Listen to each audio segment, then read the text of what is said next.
So why don't we go ahead and show you the interesting and beautiful foods we're going to be talking about today. These are called carambola or star fruit. So, and you can see why they would be called star fruit because when you slice them, they're star shaped. So let me show you what that looks like. So sometimes when you go to like beautiful, you know, brunch buffets and things in the before times, you can go to a brunch buffet and they'll have this large fruit display. And besides little inedible orchids on the side, a lot of times they'll have this, which is a star fruit or called carambola. So let me show you how that's spelled. There we go. Carambola. So this has been grown in America for about 100 years, but it really originated in Southeast Asia about, just thousands of years ago. The Austronesians ended up spreading it across Asia, and it grows in tropical and some subtropical areas. In the United States, primarily, it's grown in southern Florida and also in Hawaii, in the tropical regions of Hawaii. You would think that all regions of Hawaii are tropical, but they're not. They pretty much have all of the climate zones except for Arctic. So this would be grown in zones 9 to 11. It's a tree that grows about 30 feet high. It needs to be fertilized a few times a year. And if you trim it back, you can keep it pretty small, but it's a gorgeous, gorgeous tree. It can grow kind of like a shrub when it starts, and then you can cut the bottom branches off. So it's like a nice umbrella looking tree. It's got a nice sour taste to it, which is good. It kind of has the texture of a grape. You bite into it and it kind of bursts in your mouth. It's very rich in vitamin C. It's really tasty. These do not ripen after you pick them. They will turn from green to yellow when you pick them. But if you wait until they turn yellow on the tree, that's when they're the sweetest and most delicious, in my opinion, as an American with an American developed but American palate. I like it more sweet. If you pick it when it's green, it's going to be sour, and it'll eventually turn yellow, but it really doesn't develop more sugars at that point. And so it's a non-climacteric fruit. So we've talked about this in the past. Like when you pick a muskmelon or an apple or an avocado off of a tree and it's hard and unripe, it will continue to ripen and develop sugars and soften as it ages at room temperature, but a carambola does not do that. So in America, we tend to like the yellow varieties that are ripened more on the tree, and they're sweeter because we have a kind of a sweeter palate here in the US. But in countries like the Philippines, Malaysia, China, Japan, this is preferred, is the sort of sour variety. Also, I think the biggest production ton-wise is actually in India. So this is used in all kinds of things like chutneys, juices, frozen desserts, fruit displays, curries. Often people will cook it with apples to kind of stretch apples and make like salsas and chutneys and desserts, jellies, candies, things like that. This is very rich in vitamin C, and you can tell because of its sort of acidic taste. It's really lovely. It's safe to eat for most people, but today we're going to learn another vocabulary word about health today, and that is oxalic acid. So this fruit is rich in oxalic acid. There are not a lot of fruits that are rich in oxalic acid. A lot of vegetables are rich in oxalic acid, especially the beet, spinach, amaranth family. So beets, chard, spinach, and amaranth are all in this family. That the family of vegetables that carry a lot of this oxalic acid. And the way oxalic acid tastes is, if you've ever had, like if you eat a spinach salad, you can't really taste the oxalic acid because you're eating like, it looks like a big bunch of spinach. But when you saute it really lightly, it I mean, you can take a huge bag of spinach and cook it down to, just like a side dish. So when you eat just lightly sauteed spinach with a little olive oil and salt and pepper, when you take a bite, it's kind of juicy. And after you swallow it, there's sort of like this tacky flavor, like a little bit of a back of the palate feel and taste. It's almost like a slightly sour and earthy, almost chalkiness in a way. It's hard to describe, but for those of you that have had just lightly sauteed, not overcooked so it's brown, but lightly sauteed spinach or chard, you'll taste the oxalic acid in there. And that is perfectly fine for most people to eat. That's usually where the calcium in a lot of those vegetables comes from, because it's oxalic acid, but it's in the form of calcium oxalates when we consume it. When it's in that form, our body doesn't really absorb it. It goes to excrete it. And so the most common form of kidney stones are made from calcium oxalates. So if you have a family member that has a really big problem with kidney stones that are calcium oxalate stones, a lot of times doctors will, or nutritionists will recommend that you avoid certain kinds of foods so that you don't build this up in your body. Now, if you drink enough water and you take care of yourself and you don't have a family predisposition to it and your kidneys work really well, you probably will not get kidney stones. But some people, they just have a propensity for kidney stones. There are actually multiple kinds of kidney stones, but we're just talking about the calcium oxalate stones today. There's also uric acid stones from eating too much protein. There's certain kinds of stones that you can form if you have sort of gastric bypass surgery, or you are you have had you're taking sort of some kinds of medications. Sometimes those can cause other kinds of stones, but not everybody does. And so don't be afraid of eating this fruit, because it can actually be really, really good for you. Vitamin C does great things in our body. It's really essential for heart health. It also, what's good about vitamin C is that it preserves the collagen in our skin. So there's all of the, and there's actual research on that. That's a science-based solution for preserving the young and gorgeous skin that you have. When you take vitamin C, it prevents the collagen that you have in your skin, the connective tissue that holds everything up and fights against gravity. It preserves those structures in your body.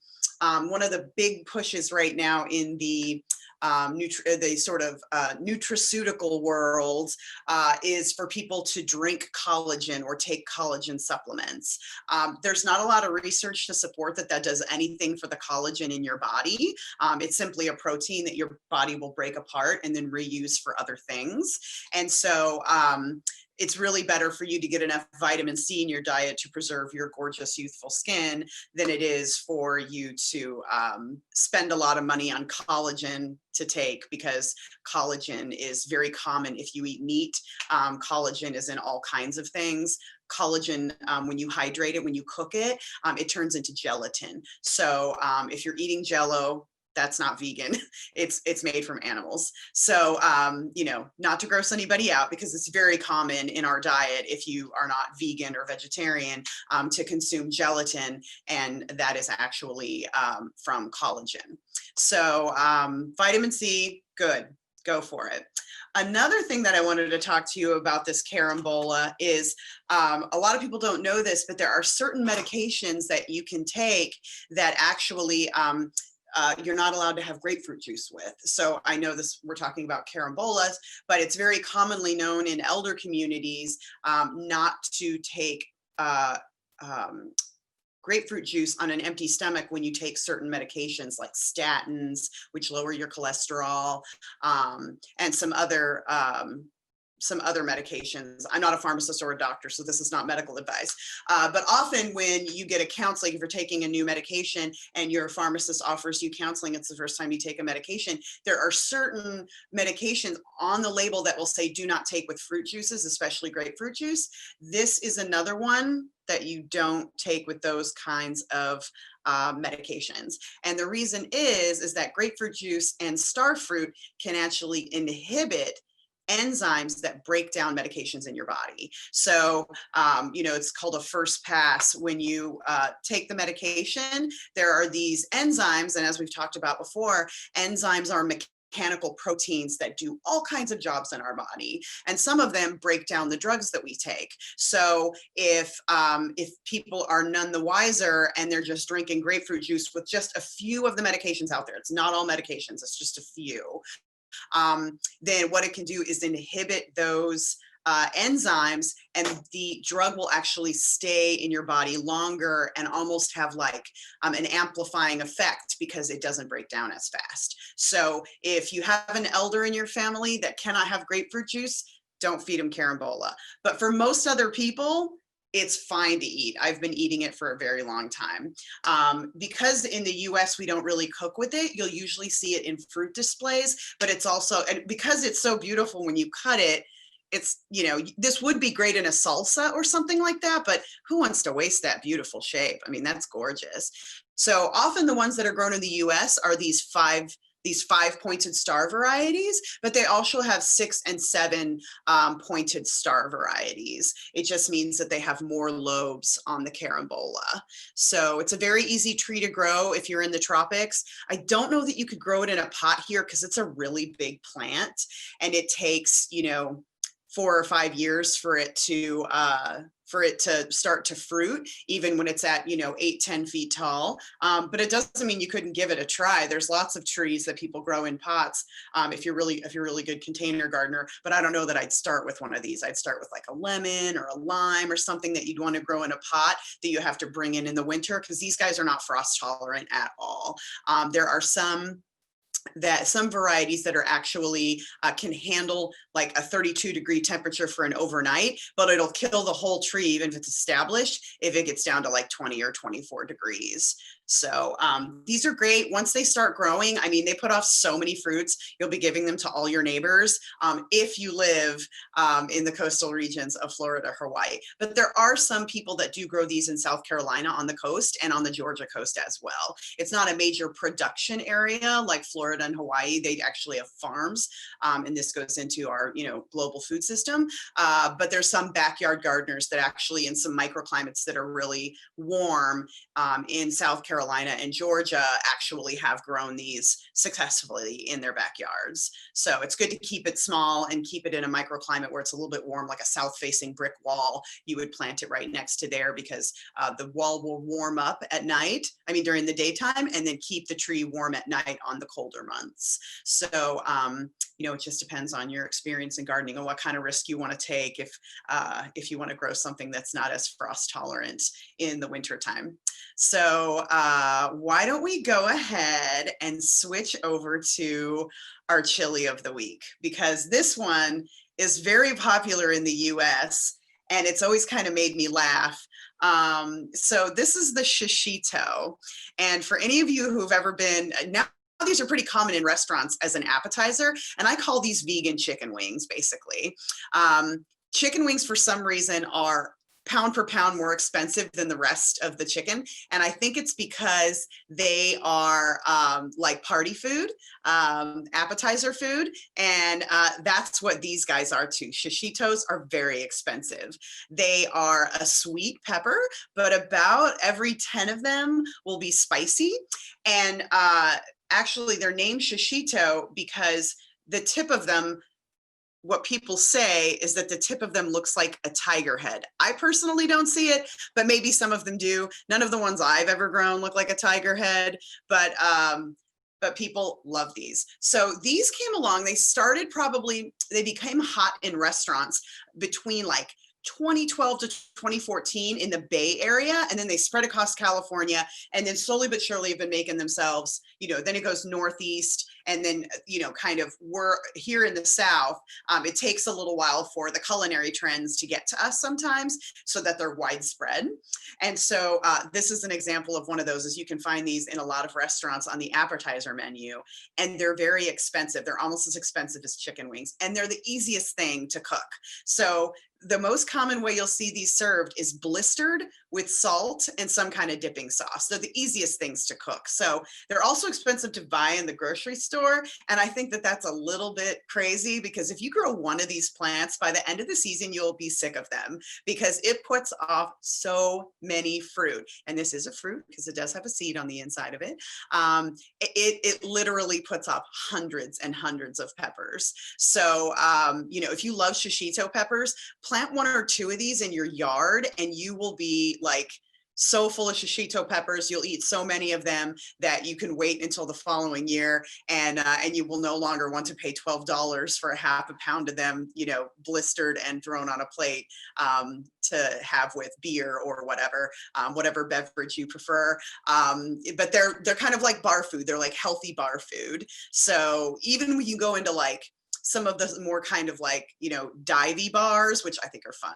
That's not a rude thing to say, but less fancy places on the West Coast, you can get these because there are a lot of vegans and vegetarians out there. You know, you can go in and there'll be, you know, it'll be like a burger and wing joint, but they'll also have like a veggie burger and shishitos. And so vegans can go and enjoy, you know, going out with their carnivore friends and having a complete meal. But whether or not you're a carnivore, these are very, very delicious. The easiest way to cook these is to heat a cast iron pan or or even just a saute pan, and put a little olive oil, or ghee is really delicious, which is clarified butter. Clarified and like clarified butter is where you just, you know, take some of the foam off of it, but ghee truly has all of the water cooked out of it. It's pure butter fat. And so it's a lovely, delicious cooking ingredient, and it has a really high smoke point because you've removed all the water from the butter and you've removed all of the protein, the casein out of the butter that's left over from the buttermilk out of it. It's a slow process. It takes about an hour to make, and it has a very high smoke point, but it tastes like, it adds a taste of like but heavily buttered popcorn to anything that you cook. So these are excellent blistered, but you heat it in there and then you throw them in once the pan is hot, cook them for about 10 minutes, careful because they smoke a little bit. You want to turn on your fan, and then salt them. Sometimes people squeeze a little lemon on them or a little chili powder, and you can serve this with a dipping sauce or not. Your favorite dipping sauce. There's like recipes for avocado crema. You could dip them in soy sauce with a little bit of scallion in it or green onion. Pretty much any kind of dipping sauce you like. But yeah, these are really lovely. But once you grow them, you know, it's sort of like when I go into the grocery store and I see, you know, a little container of rosemary and they're charging $4 for it. And it drives me bonkers because rosemary grows, you put in a rosemary bush, it'll be there for decades, and it's free. You don't have to do anything to it. You just put the rosemary in there and it just grows. As long as it's in a high and dry spot, you don't have to do anything to it. And so, you know, when I see what they charge for certain things in the grocery store that are just growing like weeds in my yard that I don't have to do anything to, you know, you'll feel that way if you ever grow these. If you like them, I recommend that you grow them because they're very, very easy and very, very prolific. Yeah, that's all about, oh, the one fun thing I wanted to tell you about these is they're not hot, except for about 1 in every 10 will have some spice to it. So what I've heard it called is like snacking roulette. So you can eat these and you'll be chucking along and everything's great. And then you'll get the hot one. So they say about 1 in every 10 has some spice to it, but it's still only like quarter as spicy as a jalapeno. So you don't have to worry too much about it. Some of them, like, it's interesting because some on the plant will be spicy and some won't.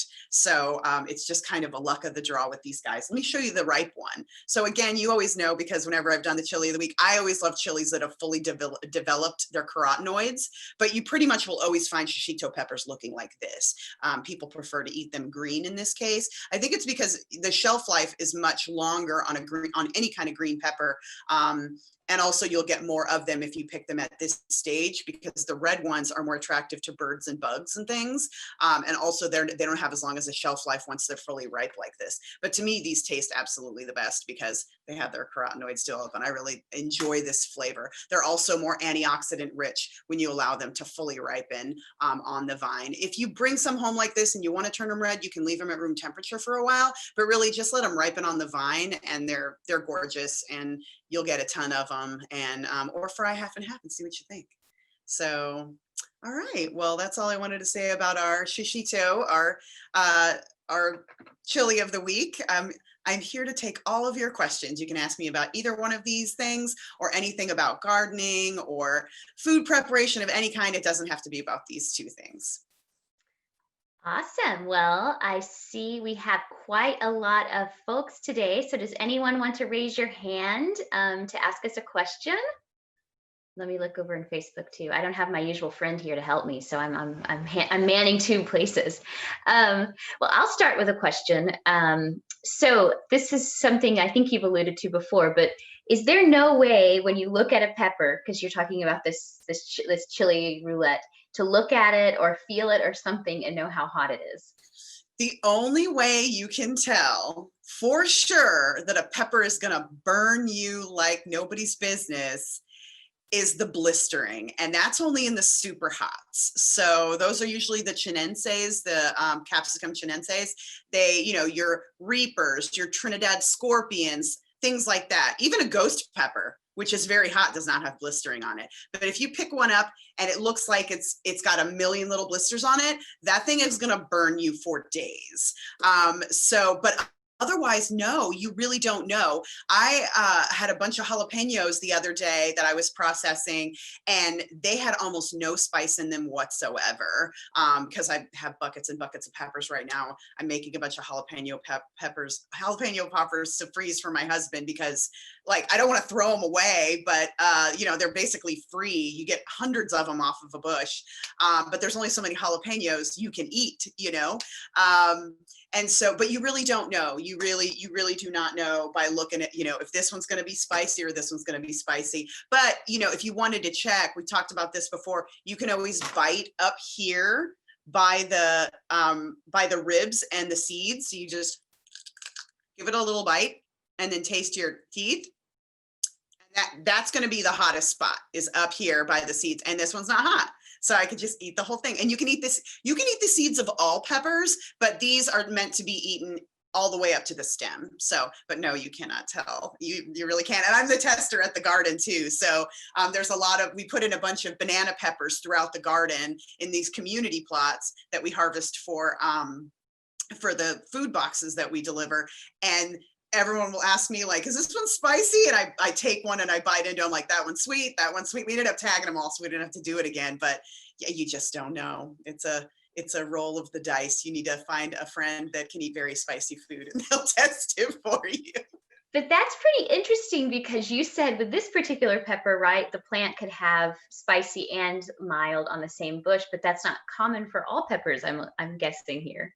No, not really. I mean, yeah, a little bit, because this one has more variability because it's sweet and then just a little bit of spice. It's not like, it's not blow your head off spice. It's only like at the most would be as quarter as spicy as a jalapeno, like a mid-grade jalapeno. But, for people who don't eat spice at all, it's a crapshoot, really,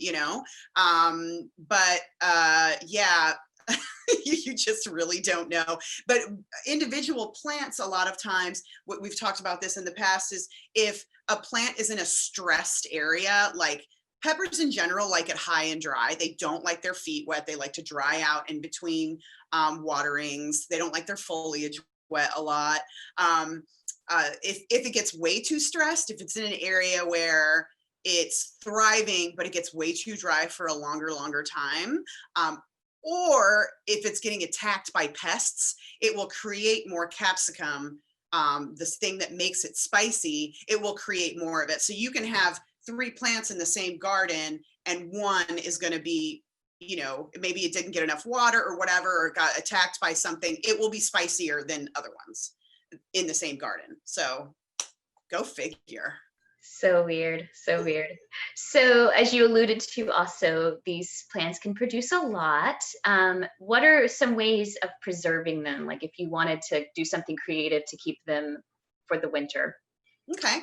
So lots of ways. It depends. So if it's these guys, you can just freeze them like this. You could even, prep them first, do your little favorite thing that you do, blister them and then freeze them. Vegetables tend to be preserved longer. In fact, you know, if people wanted to do something like preserving carrots, I always recommend that they blanch them first, because plants have cell walls that have air around them.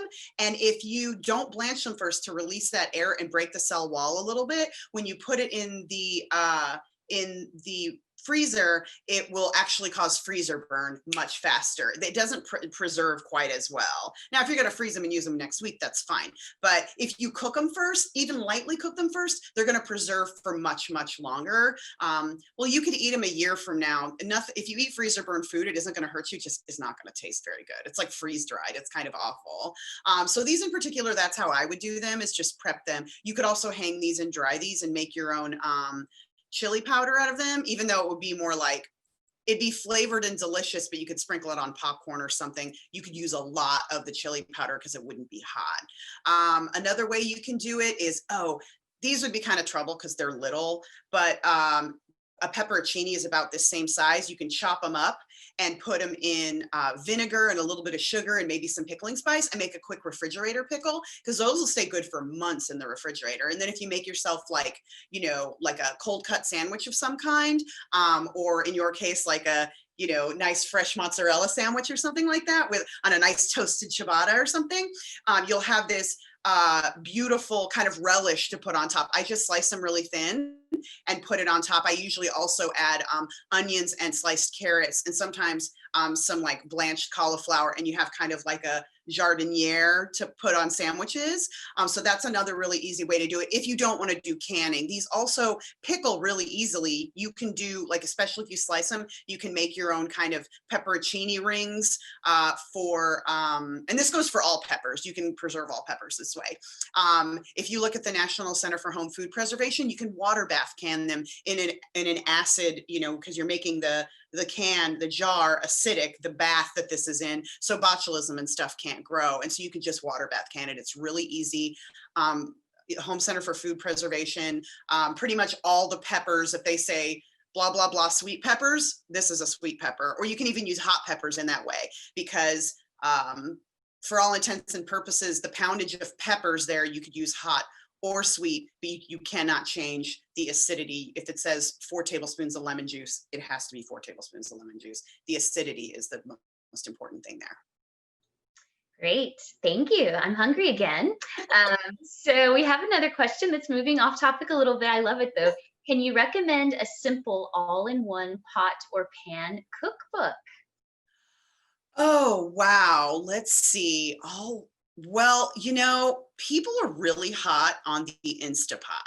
I mean, they're crazy about it. Now, I've been to classes. I don't own an Instapot because I do very much enjoy kind of like, I don't need to make broth in 45 minutes. Like, I would rather have a longevity stock that I enrich over 24 hours. There's like a thing about it, you know. But if you're looking for like one pot cooking and you can do a million things and do it super fast, especially if you have like kids and you're like now at home having to school them and stuff like that, people are wild about the Instapot because it's like a pressure cooker, and you can do beans and, you know, hard beans in like 20 minutes and, you know, all this stuff. So especially if you're new to cooking and you don't really know, you know, you don't have like a ton of skill of mixing kinds of things and you need it done really fast, you don't have a lot of time to mess around, I do recommend that, because it isn't just you know, a gimmicky gadget that's going to last for, you know, it's been around for a while and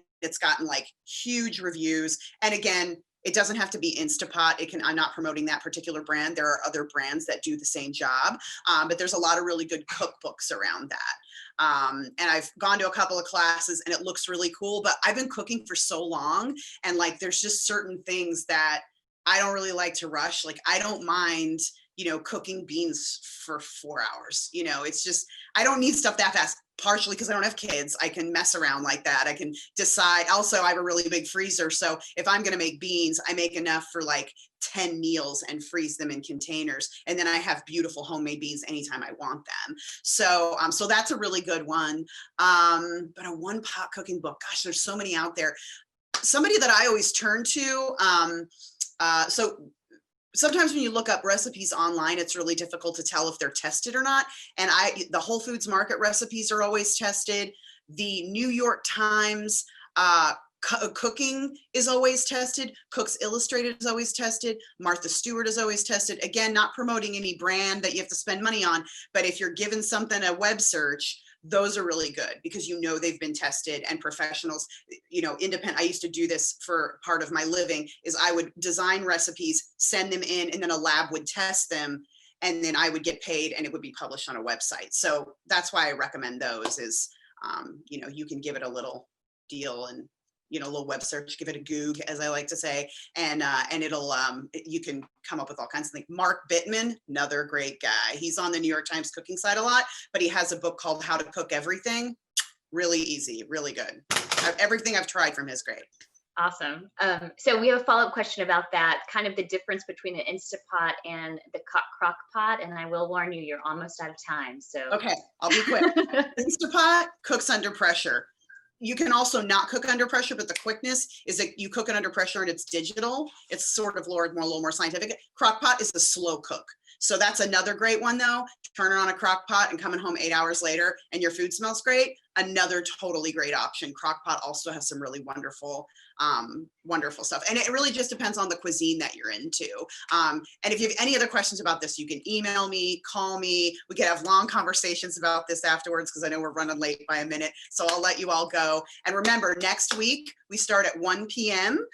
So 1 p.m. we'll see you here at Cooperative Extension. And thank you so much for coming this week, everyone. thank you, Sherilyn. Have a great week. Bye. Bye.